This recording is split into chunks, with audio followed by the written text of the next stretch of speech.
Actualidad. CUT.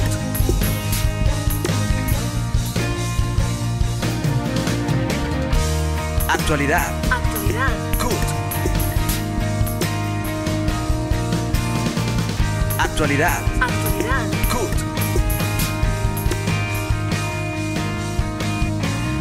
Les damos la bienvenida a la emisión de Actualidad CUT de hoy 17 de septiembre. Este programa analiza el acontecer laboral, sindical, económico y social del país. El presidente de la CUT, Francisco Maltés, presenta el editorial. Editorial. La Comisión de la Verdad entregó un informe escalofriante sobre los asesinatos de dirigentes sindicales en Colombia. En las últimas décadas han sido asesinados más de 3.300 dirigentes sindicales, muchísimos desplazados, muchísimos exiliados, muchísimos torturados y en el último año han sido asesinados más de 13 dirigentes sindicales. Lamentablemente, la mayoría de estos hechos se encuentran en la impunidad absoluta. La acción del Estado, la acción de la Fiscalía por encontrar a los responsables materiales e intelectuales deja mucho que desear. Por eso las víctimas han tenido que acudir a organismos internacionales para que se haga justicia. Destacamos la reciente sentencia de la Corte Interamericana de Derechos Humanos que ha responsabilizado al Estado colombiano por la desaparición de un sindicalista en 1993. 1993 y hasta ahora hay una sentencia internacional. ¿Cómo será en Colombia la impunidad? Por eso le hemos entregado al gobierno colombiano un proyecto de reparación colectiva para que se reconozca el papel que el movimiento sindical colombiano ha jugado en defensa de la industria nacional, en defensa de los derechos de los trabajadores y trabajadoras, en defensa de los intereses de los colombianos y las colombianas de a pie. La CUT, CGT y CTC, con el apoyo de la Plataforma de Agenda Laboral, entregaron a la ministra del Trabajo propuestas sobre 7 temas de reforma laboral para el cambio por la vida. Las propuestas se podrán llevar a cabo mediante decretos y resoluciones del Ministerio del Trabajo. Algunas podrán incorporarse al Plan Nacional de Desarrollo y otras necesitarán tramitarse como leyes en el Congreso de la República. Las propuestas de reforma laboral del movimiento sindical son políticas de trabajo decente y digno en el Plan Nacional de Desarrollo, equidad laboral para la reducción de brechas de género, mejora de condiciones laborales, cumplimiento de normas laborales, libertades sindicales y diálogo social, protección social a la vejez y el Estatuto del Trabajo. La agenda laboral que hemos presentado las centrales obreras tiene 4 importantes escenarios que son en los que nos vamos a mover. Primer escenario es el escenario de la expresión de voluntad política que debe presentar el nuevo gobierno en términos de la defensa de los derechos de los trabajadores, el respeto a la libertad sindical y la promoción de la negociación colectiva y el fortalecimiento de los sindicatos. El segundo escenario es un paquete de decretos que pueden resolver problemas muy importantes que en este momento son vitales para los trabajadores colombianos. El tercer escenario es el Congreso de la República, con unos proyectos de ley en términos de reformas que requieren precisamente ese escenario. Y el cuarto escenario es el escenario que tiene que ver también en el Congreso, pero que involucra a las centrales, muchas organizaciones que están trabajando y al final la posición política del gobierno, la discusión con los empresarios y es la construcción del Estatuto del Trabajo. Todas estas propuestas deberán ser discutidas en la Comisión Permanente de Concertación de Políticas Laborales y Salariales, antes de ser adoptadas o presentadas al Congreso. La exmagistrada Clara Cecilia Dueñas, quien fue la ponente de la sentencia 1680 del 2020 de la Corte Suprema de Justicia, que reconoció a la huelga como derecho fundamental, resaltó la importancia y necesidad de la aplicación de la propuesta de agenda laboral del movimiento sindical. es la primera vez que puedo participar en un evento académico de esta naturaleza y veo que hay una gran riqueza de conocimientos y de interés. Todo el grupo de trabajadores, organizaciones sindicales, academia, incluso de congresistas, y también veo la presencia de la rama judicial. Esto implica que esa gran concertación que se quiere con esta gran reforma laboral puede ser prometedora. Entendemos todos que no es fácil, es muy ambiciosa, pero seguramente se pueden lograr muchos aspectos trascendentales para mejorar las condiciones de vida de la clase trabajadora, de aquella clase trabajadora que hoy en día no se encuentra en la formalidad, y pienso que de aquí van a salir muchos elementos realmente valiosos para que gobierno, Congreso puedan adelantar una gran reforma por la vida. El director del Departamento de Relaciones Internacionales de la CUT, Gilberto Luis Martínez Guevara, nos acompaña en esta emisión.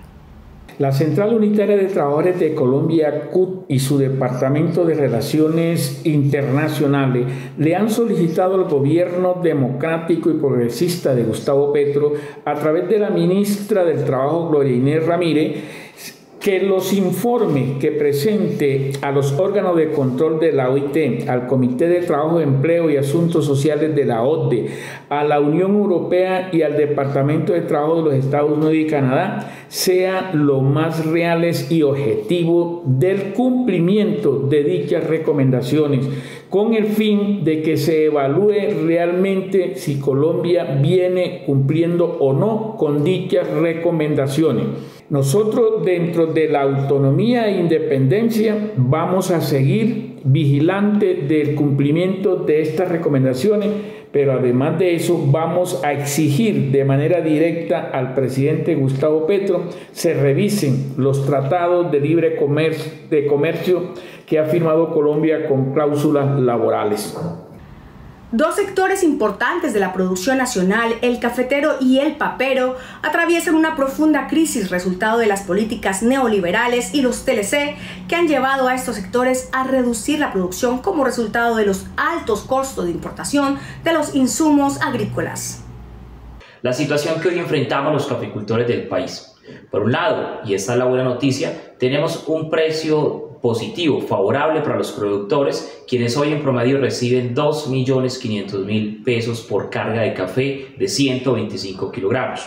Lo malo, toda la situación en relación a los costos de producción, los cuales se han incrementado en los últimos 2 años, en gran medida por el encarecimiento de los fertilizantes. Hoy un saco de fertilizantes nos cuesta en promedio 200.000 pesos. Muchos caficultores no pudieron fertilizar adecuadamente o de forma oportuna, y esto ha agravado la situación de disminución, reducción de la cosecha, que en gran medida también obedece al cambio climático, las intensas lluvias que han afectado las floraciones. Esto es lo malo y también hay que decirlo.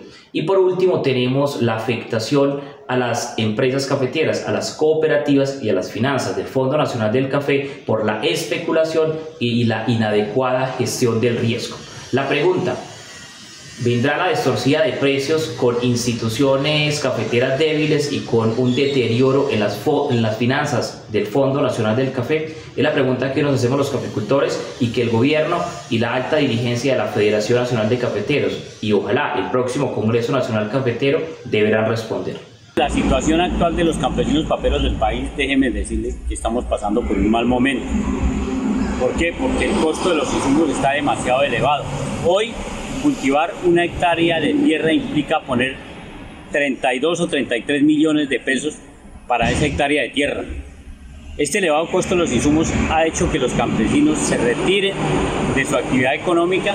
Si sembraban una hectárea, hoy siembran menos de una fanegada de tierra para poder por lo menos tener algo para el sustento y algo para tener para vender. La verdad, no se ha hecho absolutamente nada. Y no se ha hecho nada simplemente porque había un gobierno saliente. Hoy hay un gobierno que entró.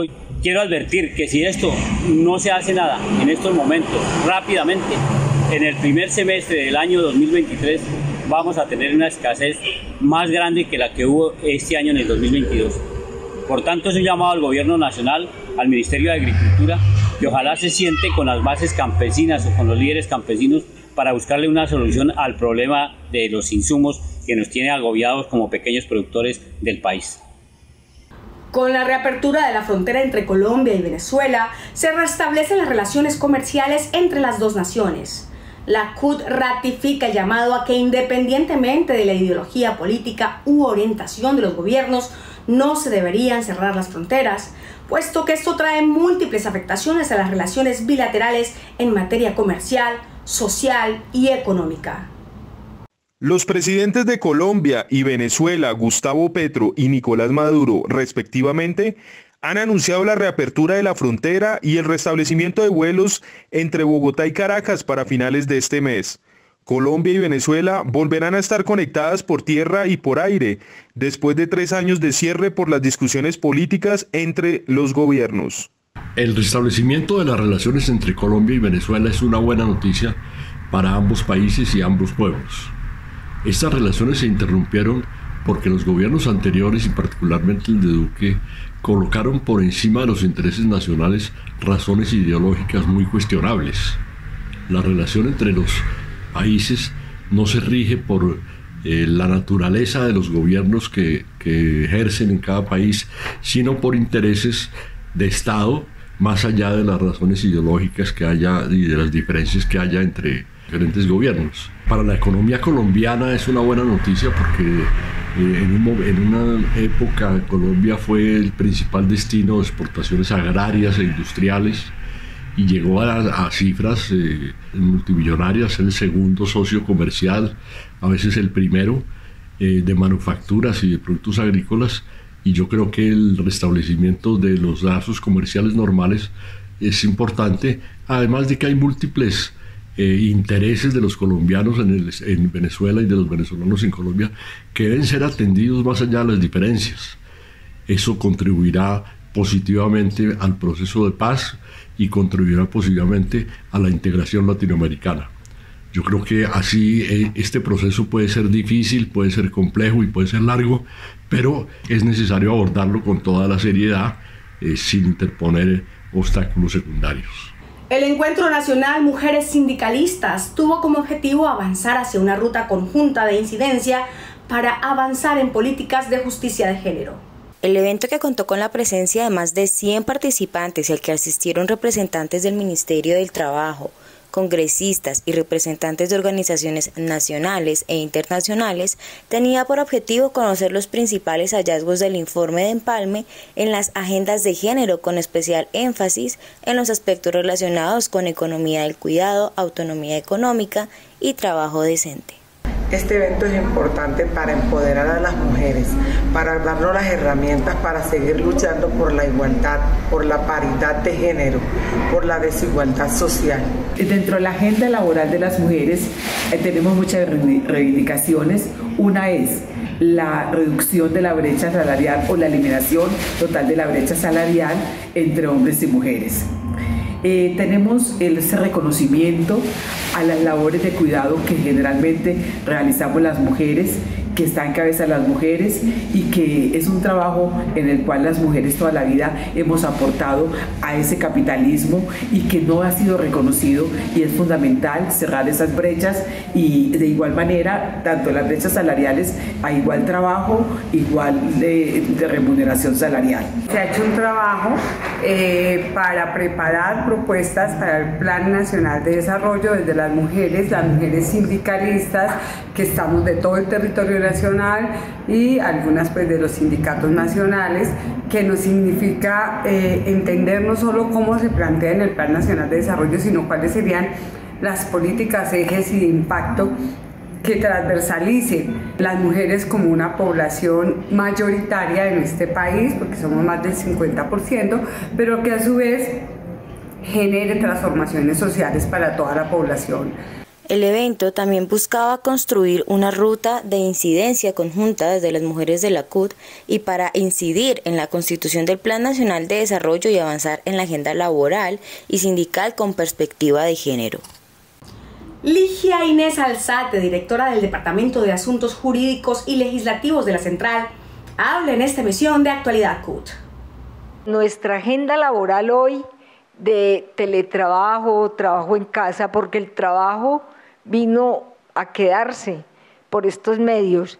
Este teletrabajo con enfoque de género tiene que ser muy puntual. Es decir, hay que considerar que la pandemia demostró la recarga hacia las mujeres y es necesario la reducción en este trabajo del cuidado, es necesario también el reconocimiento y es necesaria la redistribución. Esa es la enseñanza más grande que podemos tener con el teletrabajo y el trabajo en casa, porque si vamos a agregar el trabajo del cuidado, pues es mucho el tiempo que las mujeres tienen que invertir en él. Además, nuestra agenda laboral considera la inspección laboral para las trabajadoras domésticas, pero consideró y considera como fundamental también la pensión a la vejez y una pensión digna para que realmente las mujeres que han trabajado tanto tiempo en sus hogares y que no les ha sido reconocido, tengan ese alivio al final de su vejez. La CUT realizó el foro sobre reforma tributaria con la participación de diferentes expertos que analizaron esta propuesta de gobierno de carácter progresivo. Al encuentro presencial y virtual asistieron líderes sindicales, sociales y académicos para hacer un análisis de esta reforma que busca reducir la brecha que ha existido durante años en algunos sectores del país. La reforma se puede dividir en tres grandes ejes. Uno que tiene que ver con la renta a personas naturales, que se le cobra a las personas de más altos ingresos, que afecta solo al 2% de la población. Se unifican todas las fuentes de ingresos de las personas naturales y se cobra una tarifa progresiva, entre otros también impuestos al patrimonio, entre otros un segundo bloque que tiene que ver con los impuestos que contribuyen a la lucha contra el cambio climático, que tiene que ver con la no deducibilidad de la regalía de las grandes empresas, y segundo, un impuesto al 10% de las exportaciones sobre un precio básico de petróleo, carbón y oro, y finalmente un tercer bloque que tiene que ver con los impuestos saludables y ambientales que contribuyen a mejorar el patrón de consumo de la población que se ve afectada por el consumo de estos bienes. Bueno, la economía colombiana no genera riqueza por un problema estructural que tiene que ver con el modelo de desarrollo que se ha aplicado en los últimos 30 años. Tenemos un modelo económico que ha privilegiado los grandes monopolios y el saqueo de nuestros recursos naturales y en ningún momento se ha preocupado por desarrollar el aparato productivo nacional o el tejido empresarial. El 6 de septiembre fue entregado en las sedes de las organizaciones sindicales Asmetrosalud, ANDEC, Asmedas y Sintroamed el informe de rediseño institucional de la S Metrosalud, sin dar cumplimiento al decreto 498 de 2020. La Central Unitaria de Trabajadores CUT, la Federación Nacional de Trabajadores del Estado FENALTRACE y la organización sindical Asmetrosalud han solicitado se suspenda el proceso de reestructuración hasta que el Gobierno Nacional realice la reforma de la Ley 100 de 1993, ya que vulnera el derecho de carrera administrativa y los derechos laborales de los servidores de la entidad. Además, desconoce a las organizaciones sindicales y el acuerdo laboral pactado. La Junta Directiva de la organización sindical viene denunciando el desconocimiento a la organización sindical e incumplimiento al acuerdo laboral en su artículo 14, donde la entidad S Metrosalud se comprometió a socializar con los trabajadores el resultado del estudio técnico y las modificaciones al manual de funciones y competencias. Sin embargo, no tuvimos la oportunidad de conocer el estudio técnico en su totalidad, ni las recomendaciones ni decisiones que se iban a tomar referente a esto, situación que nos impide ser garantes de los derechos de los trabajadores. Consideramos una grave afectación, sobre todo por el incumplimiento al decreto 498 en su artículo 4 y 5, que le recomienda a las entidades sentarse con las organizaciones sindicales previo a expedir los actos administrativos. De este estudio técnico tenemos un gran logro y es la incorporación de 330 trabajadores de una planta temporal que venía funcionando hace 8 años como resultado de una formalización laboral ante unas denuncias que se realizaron en el Ministerio del Trabajo. La entidad se comprometió a formalizar los empleos, pero no se había venido haciendo la incorporación de estos cargos en la planta definitiva. En este estudio técnico se logra la incorporación de 330 trabajadores a la planta definitiva de la S Metrosalud. Invitados por el Departamento de Recursos Naturales de la CUT Colombia, una delegación de dirigentes sindicales de Brasil del Departamento Intersindical de Estadísticas y Estudios Socioeconómicos visitaron la CUT para hablar sobre transición justa en el sector de la minería de carbón. Hay una cuestión medioambiental muy importante, que es la emergencia climática, para la cual contribuye de forma negativa el carbón. Pensamos que cualquier transición que se quiera ser justa, hay que oír e intentar implantar las pautas de todos los involucrados, sean ellos los trabajadores, la comunidad, las empresas y el gobierno. Deben conversar para que una transición no se quede con las regiones abandonadas, los trabajadores desempleados y el medio ambiente también sin cuidados. Nosotros en Brasil vivimos un momento definido, estratégico sobre este tema de la transición energética y una pelea, una lucha muy fuerte desde nosotros, de los movimientos sociales y de los movimientos de los obreros, porque esta transición sea justa. La transición ya se da en Brasil en algunos sectores, son diversas inversiones del sistema privado, desde el capitalismo verde, que llamamos así, en varios sectores en Brasil, en el sector de fotovoltaicas, eólicas, muy fuertes inversiones ahí, incluido empezando inversiones en eólicas y también fotovoltaicas offshore, en el mar, y en estos procesos también con el hidrógeno verde están gestionados por la iniciativa privada. Hoy hay mucha dificultad por los gobiernos que tenemos de una gestión social, una gestión mismo del gobierno brasileño sobre esta transición. Por tanto, esta transición se da de una manera muy injusta. Se cambian un poco las matrices, pero los contratos, los convenios colectivos, las negociaciones con sindicatos y la representación de trabajadores es cada vez peor, incluido en estos sectores verdes. Presidentes de las subdirectivas CUT nos cuentan sobre la realidad laboral y social de sus regiones.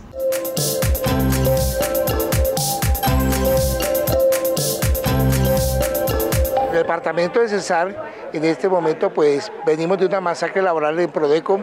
Han despedido a más de 5.000 trabajadores.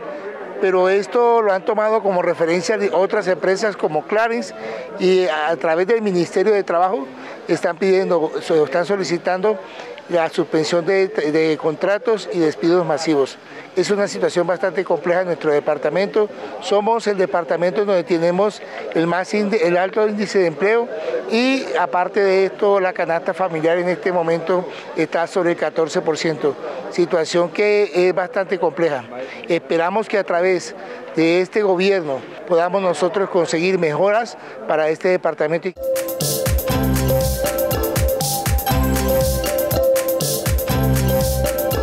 Bueno, hay dos situaciones en concreto, una que la estamos viviendo en un EPM con los compañeros de Sintraendes Pereira, en donde se ha violado la convención colectiva de trabajo, despidiendo a 4 trabajadores de manera justificada y a uno de ellos terminándoles el contrato, el cual se encontraba a término indefinido. Junto con Sintraendes ya hemos hecho distintas acciones de movilización, asamblea permanente, y hemos solicitado la intervención también ante el Ministerio de Trabajo. Y lo segundo es la tercerización en el sector salud, que es el desconocimiento de las acreencias laborales con médicos y especialistas en el Hospital Universitario San Jorge, en lo cual también se ha hecho los respectivos acompañamientos, denuncias en el Ministerio de Trabajo para que, 1, podamos avanzar en que se elimine la tercerización, y 2, se garanticen los derechos a los trabajadores del sector salud.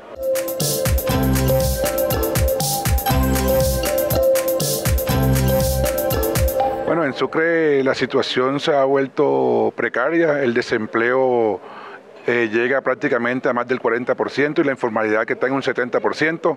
Vieron recientemente, según las cifras del DANE, es una de las ciudades más caras en Celeo, con una inflación del 10.21%, conflictos laborales, conflictos en la educación, en la salud, en el sector energético. Hoy en día los servicios públicos pues están calcomiendo a la población más desfavorecida y más vulnerable del departamento, a la clase trabajadora, unos servicios públicos, sobre todo en el sector energético, que han crecido un 75%, pasando el valor del kilovatio hora de 400 pesos a 700, donde nos damos cuenta que fue peor el remedio que la enfermedad. Actualidad. Sí, Sistema Radial CUT. Sistema Radial CUT. Encuéntranos de lunes a viernes a la 1 de la tarde por www.cut.org.co y nuestras redes sociales CUT Colombia.